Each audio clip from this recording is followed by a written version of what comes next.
ഇപ്പോൾ അതിജീവനത്തിൻ്റെ ഓർമ്മകൾ ബസന്ത് പങ്കുവെക്കുന്നുണ്ടായിരുന്നു. അതുപോലെ തന്നെ പാലക്കാടേക്ക് വന്നതിന് ശേഷം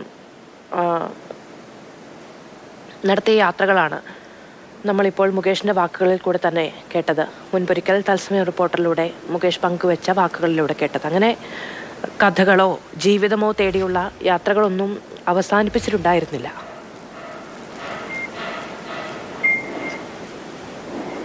മുകേഷ് ഡൽഹിയിൽ ഇരുന്ന സമയത്തും ഈ സാധാരണ വാർത്തയ്ക്ക് അപ്പുറത്തേക്ക് മറ്റ് ഈ പറയുന്ന താഴെത്തട്ടിലുള്ള ജീവിതങ്ങൾ, ഗ്രാമങ്ങളിലെ ജീവിതങ്ങൾ, ഇതെല്ലാം തേടി പോകുന്നതിന് വളരെ താല്പര്യം എടുത്തിരുന്ന ഒരാളാണ്. ബ്യൂറോയിൽ എന്നോട് തന്നെ സംസാരിക്കുമ്പോൾ ഞാൻ അത് പോയി ചെയ്തോട്ടെ എന്ന് പറയുന്ന ഒരു സാഹചര്യം, അതൊരു ആഴ്ചപ്പതിപ്പിലേക്ക് കൊടുത്തോട്ടെ അല്ലെങ്കിൽ ഓൺലൈനിലേക്ക് കൊടുത്തോട്ടെ എന്ന് പറഞ്ഞുകൊണ്ട് ഇങ്ങോട്ട് നമ്മൾ സമീപിച്ച് തന്നെ ആ വാർത്ത എടുക്കുന്നതിനും അത് പോയി അതിന്റെ ഒരു പെർഫെക്ഷനിൽ തന്നെ ആ സ്റ്റോറി ചെയ്യുന്നതിലുമൊക്കെ മുകേഷ് കാട്ടിയിട്ടുള്ള താല്പര്യം വളരെ വലുതായിരുന്നു. ഞാൻ പറയുന്ന മറ്റൊരു ബ്യൂറോയുടെ ഫംഗ്ഷനിങ്ങുമായി ബന്ധപ്പെട്ട് നോക്കുമ്പോൾ സോഫ്റ്റ് സ്പോക്കൺ ആയിരുന്നു മുകേഷ്. ഒരിക്കലും ശബ്ദം കൂട്ടി സംസാരിച്ചിട്ടില്ല ഈ ബ്യൂറോയ്ക്കകത്ത്.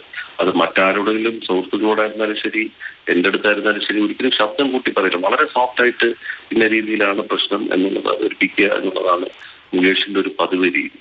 മാത്രമല്ല, നാട്ടിൽ പോയ ശേഷവും നമ്മൾ ഇവിടെയുള്ള സ്റ്റോറികൾ നല്ലതാണെങ്കിൽ അത് നന്നായിട്ടുണ്ട് എന്ന് പറയാനും അല്ലെങ്കിൽ മറ്റെന്തെങ്കിലും നമുക്ക് ആ രീതിയിൽ ചെയ്യാമായിരുന്നു എന്നുള്ള സജഷൻസ് തരാനും ഒക്കെ ഉള്ളൊരു സൗഹൃദം മുകേഷുമായിട്ടുണ്ടായിരുന്നു. മുകേഷ് നാട്ടിലേക്ക് പോയപ്പോൾ ഇവിടെയുള്ള മലയാളി പത്രപ്രവർത്തകർ എല്ലാവരും കൂടെ ഞങ്ങളെല്ലാവരും കൂടെ ചേർന്ന് തന്നെ ഒരു യാത്രയൊക്കെ നൽകിയിരുന്നു.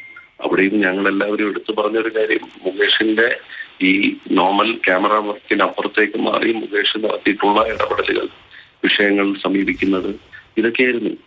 കീഴാറ്റൂരിൽ നടന്ന സമരത്തിന്റെ അതിന്റെ തീവ്രത, അതിന്റെ തീക്ഷ്ണത കണ്ടിട്ട് ഇവിടെ നിന്ന് ലീവ് എടുത്ത് പോയി കീഴാറ്റൂര് പോയി ആ സമരത്തെ ലേഖനമാക്കി മാറ്റി അത് വിഷയം അവതരിപ്പിച്ച ഒരാളാണ് മുകേഷ്.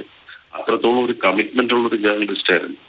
അല്ലാതെ വെറൊരു പെർഫറിയിൽ കിടന്ന് കളിച്ചിരുന്ന ഒരു ജേർണലിസ്റ്റ് ആയിരുന്നില്ല മുകേഷ്. ഞാൻ പറഞ്ഞില്ലേ, കീഴാറ്റൂര് പോലെ ഒരു സമരത്തിൽ അവിടുത്തെ വയല് നെൽകൃഷിയിലാകുന്ന അതുമായി ബന്ധപ്പെട്ട വിഷയങ്ങൾ, ഹൈവേ വരുന്നതുമായി ബന്ധപ്പെട്ട വിഷയങ്ങൾ, ഇതെല്ലാം എടുക്കാൻ മുകേഷ് ഇവിടെ നിന്ന് ലീവ് എടുത്താണ് പോയത്. അത് ലേഖനമായി അവതരിപ്പിക്കുകയും ചെയ്തു.